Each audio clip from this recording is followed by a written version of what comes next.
श्री राधे। दुर्भाग्य, संघर्ष, ये एक ऐसे शब्द हो चुके हैं जो प्रायः आज प्रत्येक व्यक्ति को अपने जीवन में कहीं ना कहीं इनका सामना करना पड़ता है।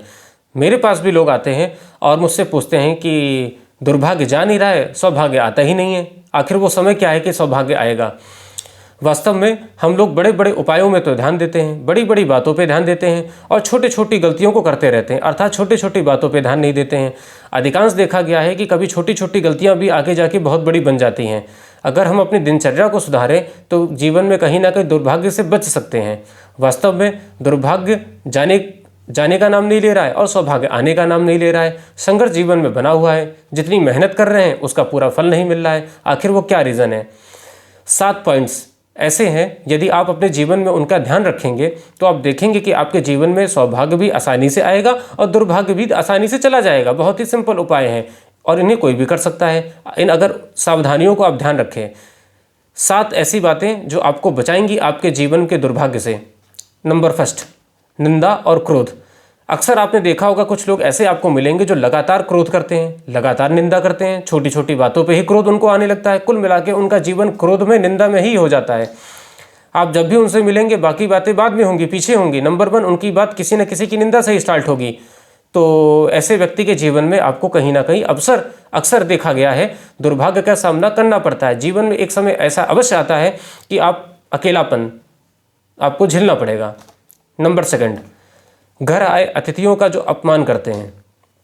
यदि आपके घर में गेस्ट आते हैं, मेहमान आते हैं, आप उनका सम्मान नहीं करते हैं, अतिथियों का अनादर करते हैं, तो आप निश्चित मान के चलिए आपके जीवन में आप कोई भी उपाय कर ले, आपके जीवन में कभी भी सौभाग्य नहीं आ सकता। दुर्भाग्य का सामना आपको अवश्य करना पड़ेगा।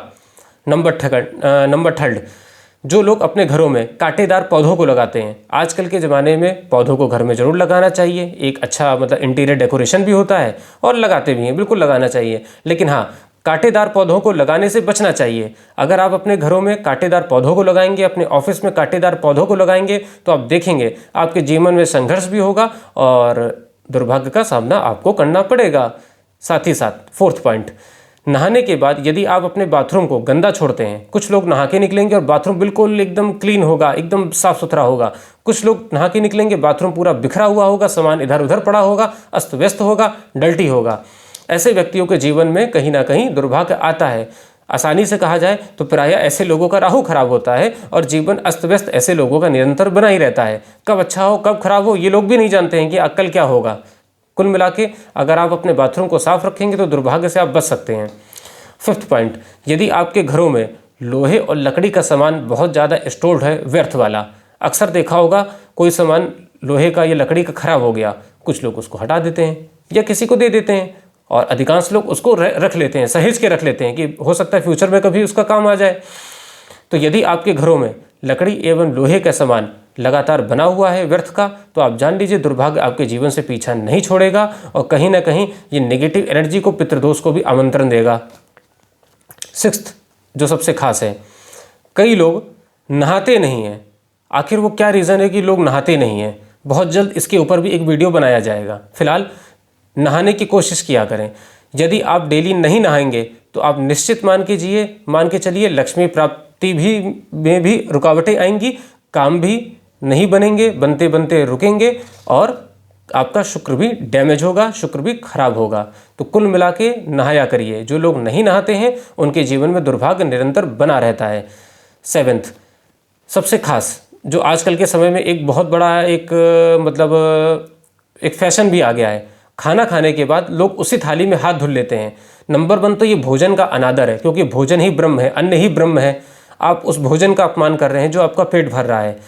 साथ ही साथ अगर देखा जाए, आपने भोजन किया, उसी थाली में आपने हाथ धुल लिया, ये आपके दुर्भाग्य को ऐसा लाएगी कि आप जीवन में कभी भी पनप नहीं सकते हैं। धीरे धीरे एक समय ऐसा आएगा कि आपका जीवन रोगमय हो जाएगा, बीमारियां आपको घेर लेंगी, आपके जीवन से सौभाग्य जाना लगेगा, पैसा ऐसे बहेगा बीमारियों के ऊपर कि आपको भी नहीं समझ में आएगा कि आखिर क्या है। डॉक्टर की रिपोर्ट बताएगी कि आप बिल्कुल ठीक हैं, लेकिन उसके बावजूद भी आप बीमार रहेंगे। तो कुल मिला के आपको कोई बचा नहीं सकता है दुर्भाग्य से। दुर्भाग्य आपके जीवन में ही परमानेंट बना रहेगा यदि आप भोजन के बाद अपनी थाली में हाथ धुलते हैं। तो ये 7 पॉइंट ऐसे थे जिन पे अगर आप ध्यान देंगे तो आप अपने जीवन में दुर्भाग्य से बच सकते हैं। एक छोटा सा पॉइंट मैं इसमें ऐड करना चाहूँगा, और अक्सर लोग बात बात में अपशब्द बोलते हैं। अक्सर आपने देखा होगा कुछ लोग बात बात में अपशब्द बोलते हैं, किसी की बुराई करते हैं और कुल मिला के कहा जाए तो गाली देते हैं।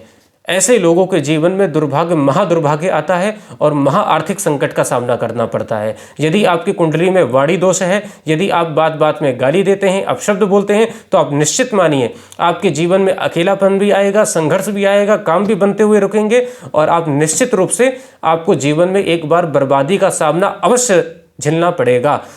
कई लोगों में देखा गया है कि संपूर्ण जीवन ही उनका बर्बाद हो जाता है। एक बार तो बहुत ऊपर ये लोग सक्सेस पाते हैं, लेकिन उसके बाद संपूर्ण जीवन इनका बर्बाद हो जाता है।